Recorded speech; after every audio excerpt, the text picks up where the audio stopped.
ہوں حارث علی شاہ گیلانی۔ چلتے ہیں آج کی اہم خبروں کی طرف۔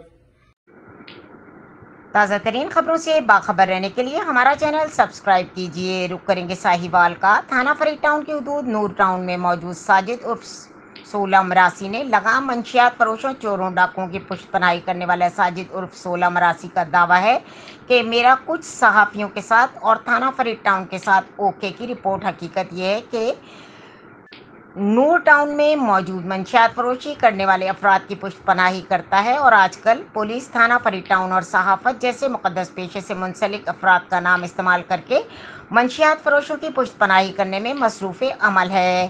اہل علاقہ نے آر پی او ساہیوال، ڈی پی او ساہیوال اور ایس ایچ او تھانہ فرید ٹاؤن سے منشیات فروشوں کی پشت پناہی کرنے والے ساجد عرف سولہ مراسی کے خلاف سخت قانونی کارروائی کرنے اور گرفتار کرنے کا مطالبہ کیا ہے۔